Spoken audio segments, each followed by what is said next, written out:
This Saturday at 9 p.m., Matt Waller, live at Walters. One man, many sounds.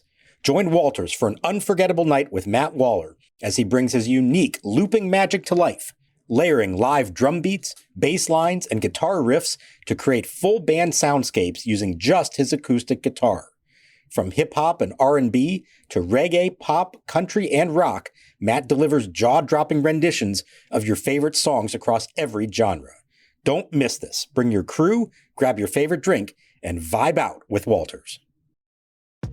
I'm excited to tell you about the designs Homage has cooked up for the 2025 MLB season. If you're as baseball obsessed as I am, you'll love the full roster of major league looks from Homage. Amazing comfort and deep cut designs that help fans show off passion for their favorite teams. Homage has a massive selection that tells the story of the greatest sport from its very beginnings. Deep logo history, coast-to-coast stadium tours, and the biggest players from every era. Legends never die at Homage. If you need your new shirt for going to a ball game, Homage has you covered with its most comfortable fan clothing, and it's available for fans of all ages. This year's collection hits dinger after dinger after tater. Fleece, tees, bottoms, and more. And don't forget to check out the new starter jacket lineup, an iconic dugout look you don't want to miss. Heroes get remembered, but legends never die, and these looks go long, period. Check out the Homage MLB collection to find your team's coolest gear.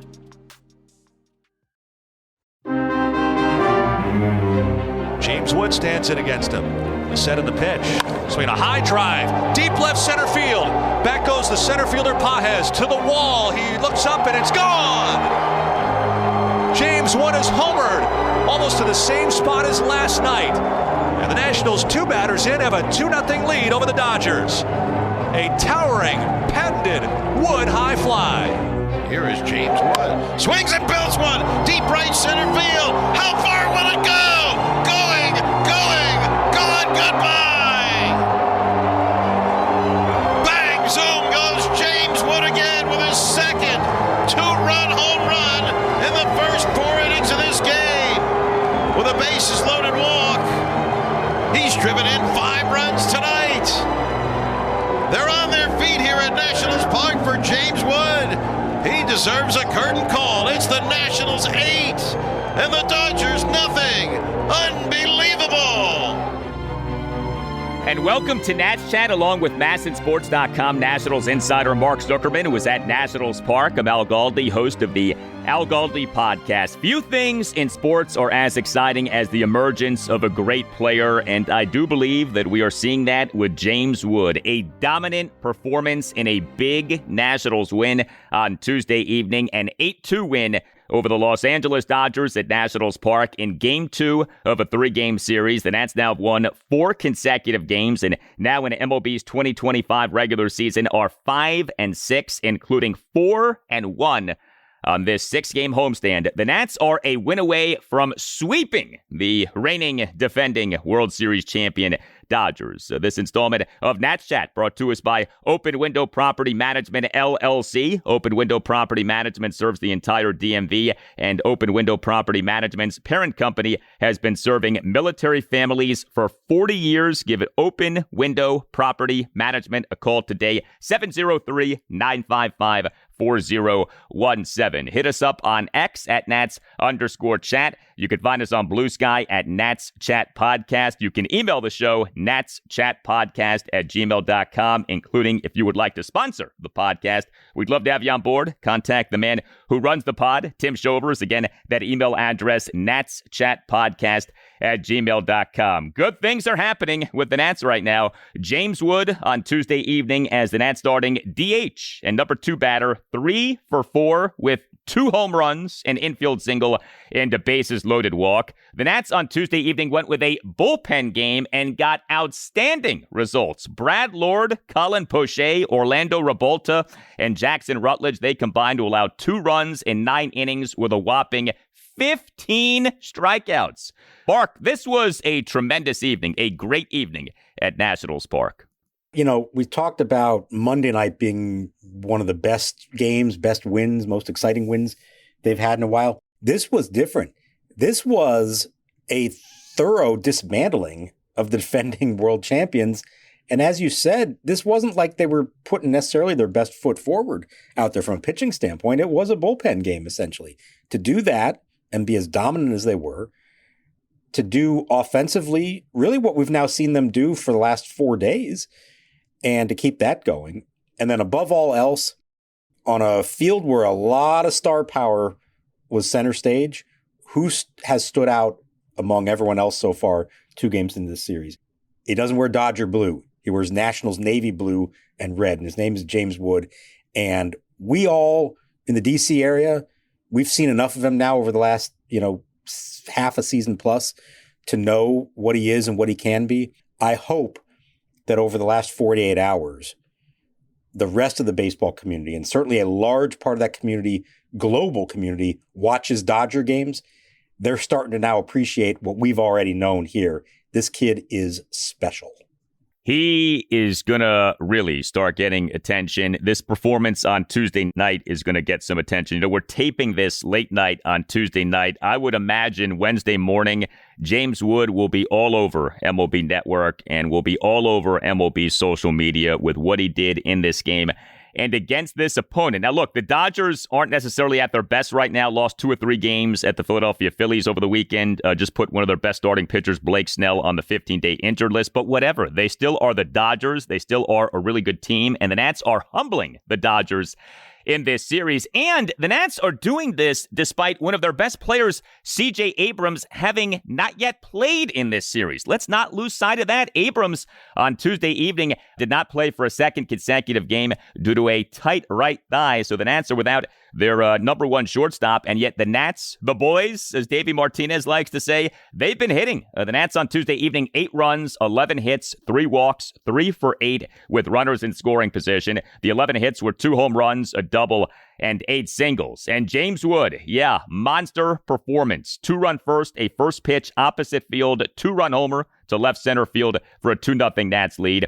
Wood in a Nats 3-run second drew a 2-out full count walk for a 3-0 Nats lead. Wood in a Nats 3-run fourth had a 1-out first pitch, 2-run homer to right center field for an 8-0 Nats lead. The homer going a projected 413 feet per Statcast. And Wood in the bottom of the 6th, a 2-out full count infield single on a grounder up the middle. A 5 RBI game for James Wood. And by the way, each homer for Wood, who bats lefty, came off a lefty, came off Dodgers starting pitcher Justin Wrobleski.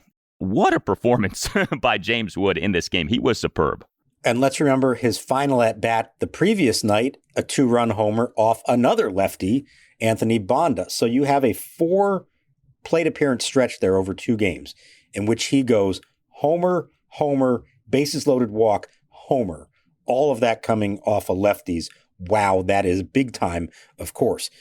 The most interesting thing to me about this one, in this game, both homers came on the first pitch. Now, James Wood is one of the most patient young hitters we've seen around here in a long time. He's not afraid to work a count and try to do damage with 2 strikes. And in this case, he saw a first pitch fastball in the first inning and then a first pitch curveball in the 4th, and he was ready for them both.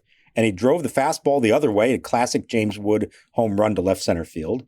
And then he pulled the curveball because it's a slower pitch and he's out in front of it a little bit more and launch it to right center. We haven't seen a lot of those from him, but we always know that's there. He has the ability to do that as well. So you couldn't draw up a better stretch of at-bats for him, both in terms of the results, but just the quality of what he's doing and doing it against left-handers.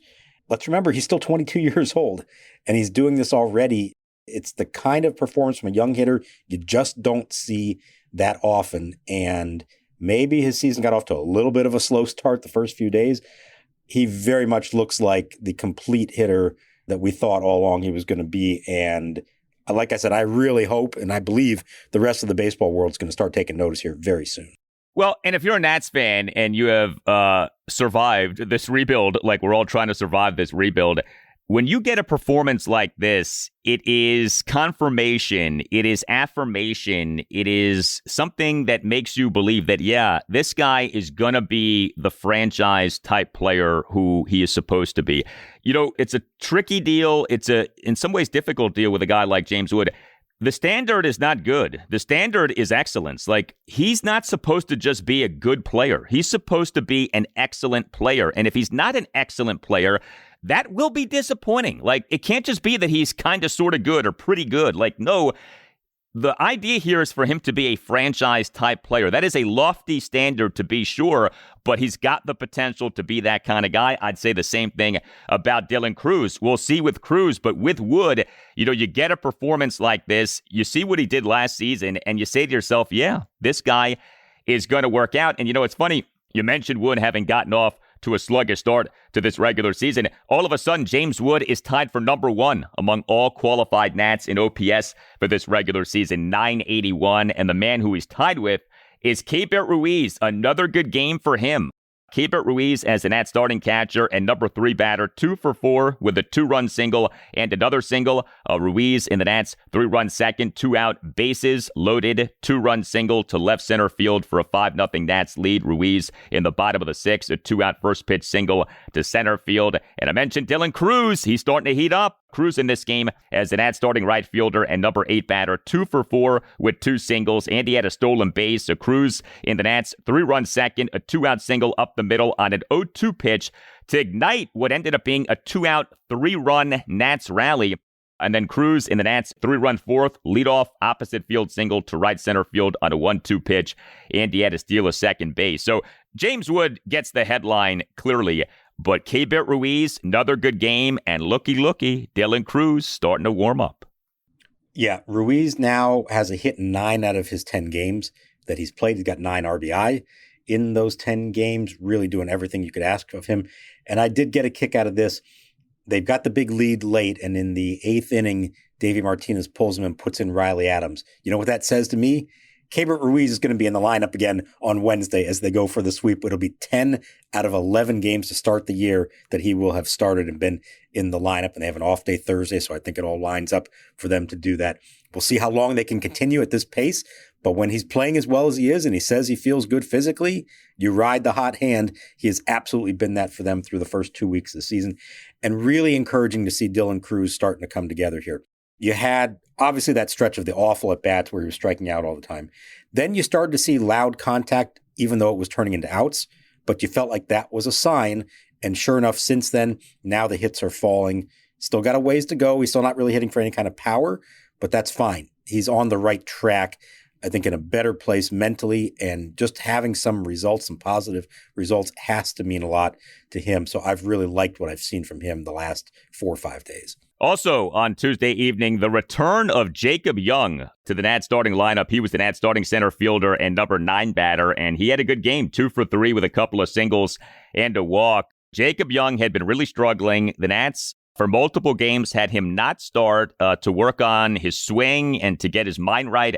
He was back out there on Tuesday evening. It's one game, but good to see him do well. And interesting, Davey Martinez, in bringing Young back into the lineup, kept Alex Call in the lineup. Call was the starting left fielder, Dylan Cruz starting right fielder, James Wood starting DH. So Josh Bell was the guy who sat with Jacob Young being inserted back into the lineup. Alex Call, over the last week or so, has become an every-game player for the Nats.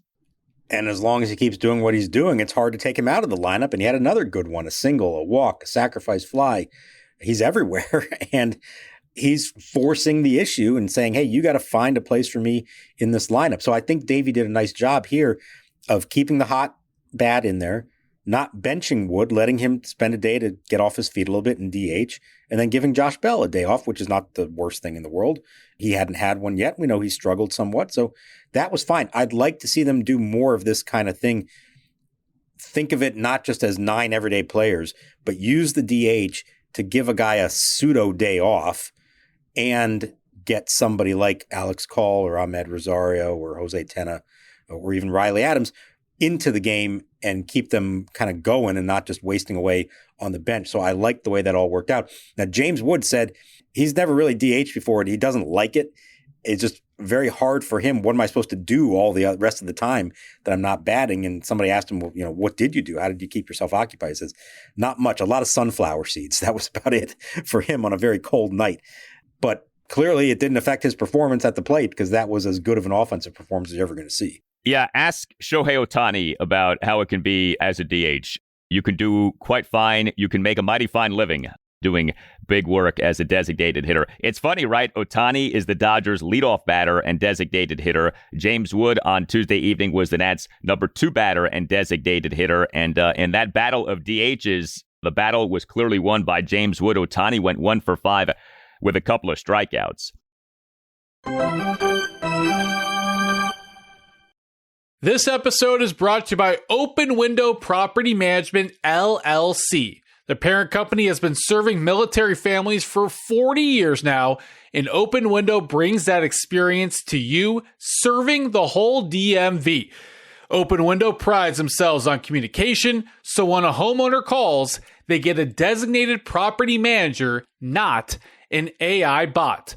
Among the services, free no-obligation quote, tenant screening, move-in support, 24/7 emergency services, financial statements to homeowners, and rental inspections of the rental unit during the leasing period.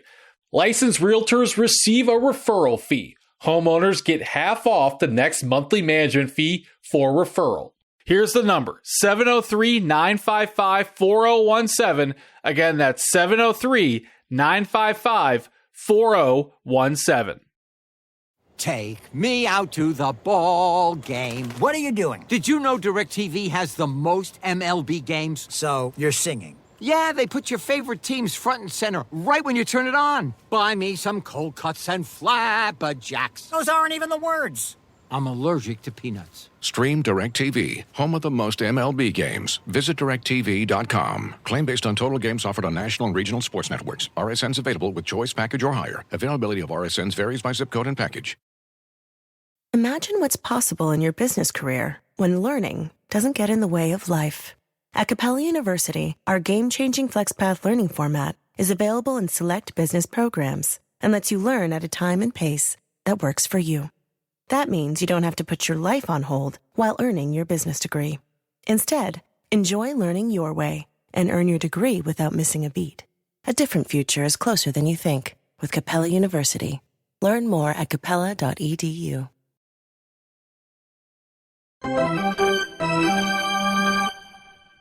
Lord ready, he brings in a 3-2. Swing and a miss, he struck him out. Brad Lord's first major league strikeout is Shohei Ohtani, the reigning MVP. That's the way to draw it up. That's the way to start your night.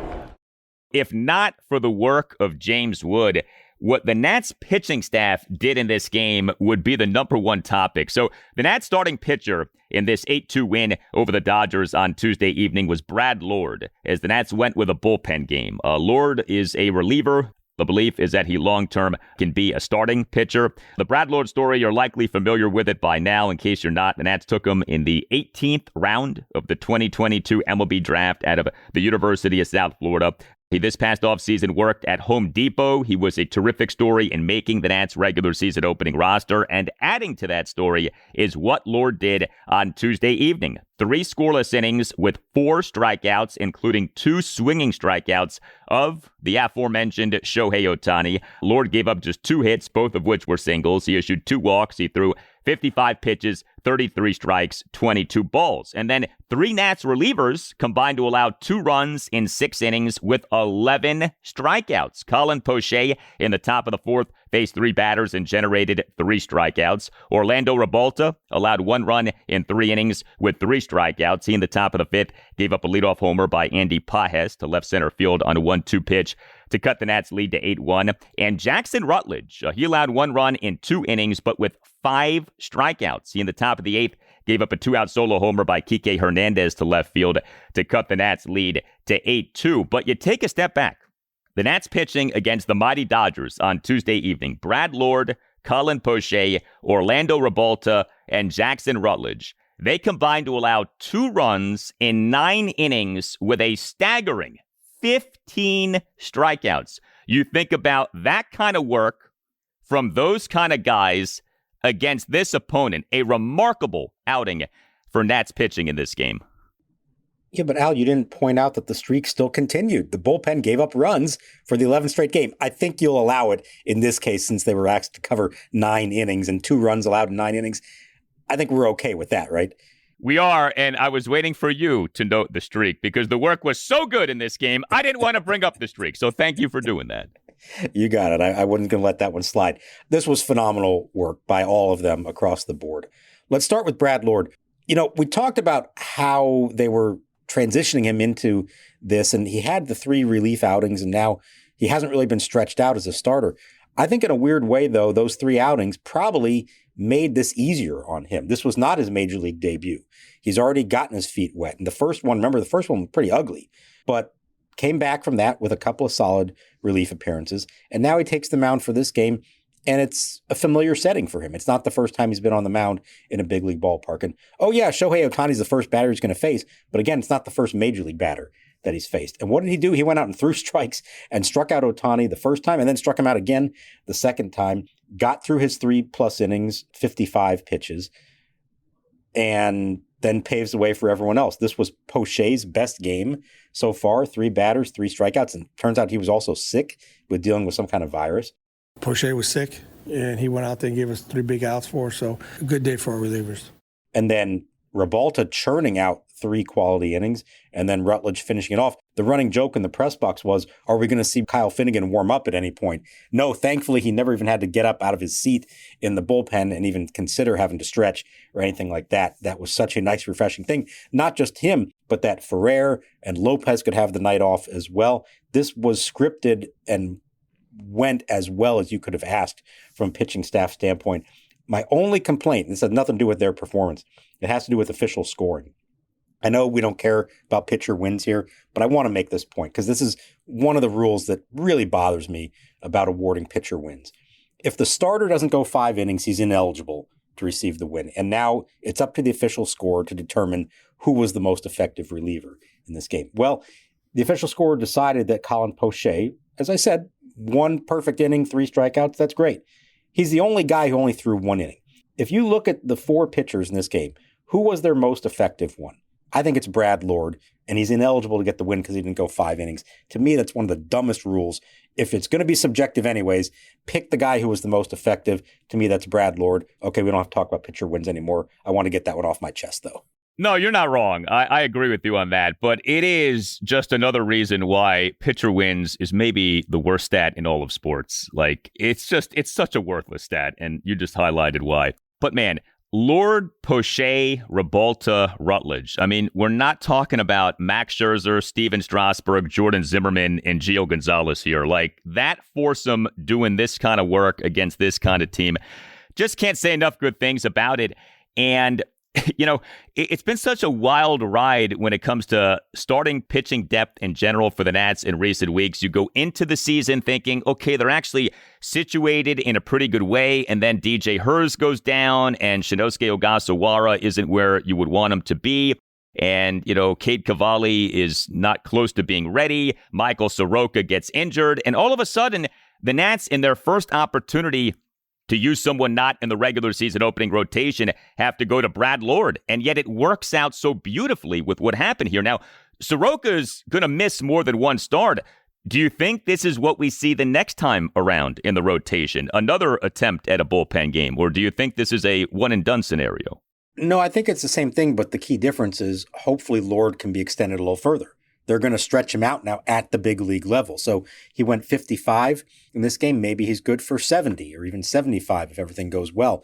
And ideally, after maybe 3 of these starts, he's built up to where you need him to be anyways. And now you can treat him just like a starter. Now he's got to pitch well enough to deserve to keep doing that. But I think with Soroka, who did play catch on Tuesday, so that's at least a good sign that he's maybe not going to be out super long if he's able to do that. But I think we're looking at multiple starts still that they need to fill for that spot. And yes, you absolutely stick with Lord and you try to stretch him out more and more with each one, almost like it's spring training, and build him up each time out. So you have to use the bullpen less and less. The other thing that occurred to me from this is you're talking Brad Lord, Orlando Ribalta, Jackson Rutledge, 3 of the guys who were really down to the wire fighting for spots on the opening day bullpen. And they all contribute big in a win here in Game 11 of the season against a top opponent. Depth is important. And maybe they didn't all make the opening day roster and certainly didn't make it in the roles that we saw them in this game, but they all contributed. And it's just a reminder that It's not just about who makes the team on opening day. It's what kind of depth do you have? How do you utilize them? And how do roles change over time? Already 11 games in, we're seeing how those roles have changed.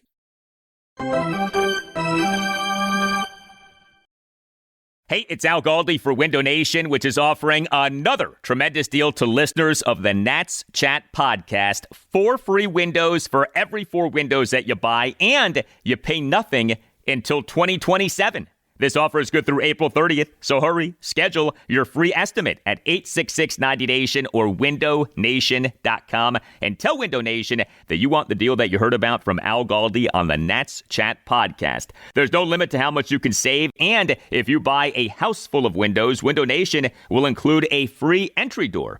Window Nation partners with the top window manufacturers in the nation to build windows to their high-quality specs. Then Window Nation passes the savings on to you. You'll protect your home with some of the best windows that you can buy at a fraction of the price of other brands, and you'll increase the value of your home. 4 free windows for every 4 windows that you buy, and you pay nothing until 2027. The offer is good through April 30th. Call 866-90Nation or visit windownation.com and tell Window Nation that you want the deal that you heard about from Al Galdi on the Nats Chat podcast. Tim Shover's here to tell you about Babbel. Did you know that the Nats are on the Spanish radio airwaves for the 2nd consecutive season? Joven. Batazo fuerte por la línea izquierda. La bola se va, se va. Se fue la fruta.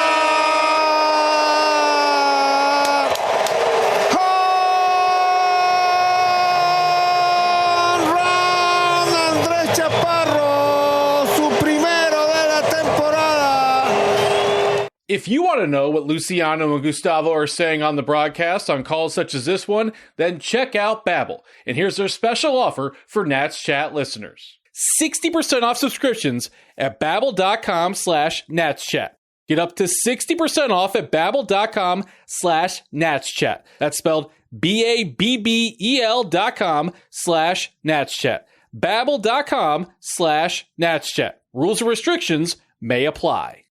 And now, 2 pigeons who can't believe how good humans have it with DirecTV. These humans are hopping from streaming apps to live sports without batting a wing. All from the DirecTV home screen. With just one click, you could be watching a baseball game, a movie on Netflix, Or a critically acclaimed documentary. You watch documentaries? I love the ones that leave you with a question. What? Exactly.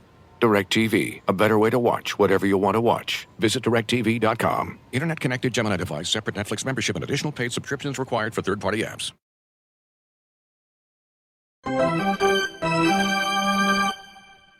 Here's the 0-1. Swing a line drive left center field. That's down. It's a base hit. Call will score. Young will score. Throw to third, and Wood slides in safely. A 2-run single for Ruiz, and the Nationals lead it 5-0.